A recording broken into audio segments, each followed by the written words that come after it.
Басуда жерлі жетіштірушілер көргезмесі ұйыштырылған еді. Қыр, тірлікшелік комплексы, суғым цехы, ит-сүт комбинатлары, икмек заводы, кибет. Нұрлат сеті қожалығының товар жетіштіру юнәлішіндегі тәжірибесі президентта құплау тапты.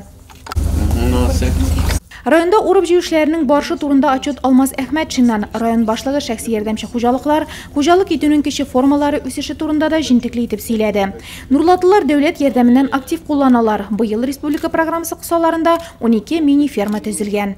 Эти гранты население покупает прежде всего трактора МТЗ на очистку снега, на покос и используем для заготовки для населения, помогаем для ОПХ готовить корма. Президент ауылда халыкның эшлекле активлыгын күчәйтү, бизнесны үстерү, малларның баш санын арттыру кирәклегенә басым ясады. Неплохо они по самообложению, да? Уральский район всегда передовой был, надо позиции надо еще усиливать. Резервы большие. Это все возможности. Резервы.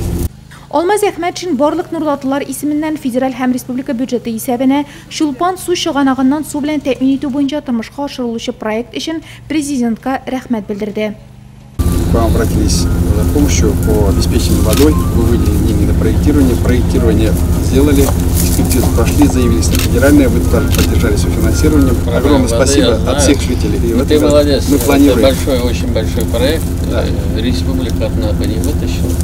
Очрашу барышында төп игътибар икмәк уңышы җыючы комбайнчыларга Рөстәм Миңнеханов аларның эш шартлары белән кызыксынды һәм әлбәттә инде теләкләрен юллады. Сейчас самый напряженный период, надо, чтобы техника не ломалась, запчасти есть, хорошо отработать. Прошлый год был очень тяжелый, кормов, запасов нет, еще нет, сейчас там и корма, и все остальное. Республика башлыгыннан хәйр фатиха алган механизаторлар очрашудан соң турыдан-туры үз комбайннары янына ашыкты. Быел аларның 5700 гектарда бертекле культуралар һәм 1000 гектарда көнбагыш уңышын җыясылары бар.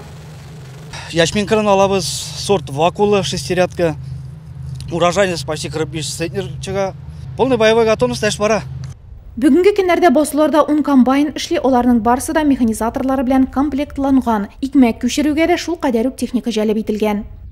Хлеба нынче хорошие. Икмәкләр яхшы, вакытында җыеп аласы иде. Һава торышына бәйле инде барысы да. Уңыш яхшы чыга. Без тырышачакбыз. Тулайым район буенча бертеклеләр 40 000 гектар мәйдан били, шуларның 15 000 гектары сабан культуралары. Басуларда 105 комбайн эшли, районда механизаторларны кызыксындыру чаралары да эшләнгән.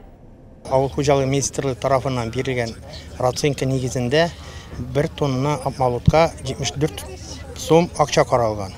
Ул инде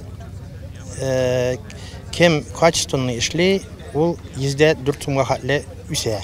Шуның өстенә инде безнең район җитәкчелеге тарафыннан премиялар каралган. Бу инде безнең алдынгы комбайнер Никитин призына 50 000 акча каралган. Ул инде безнең беренче урын алган комбайнерга.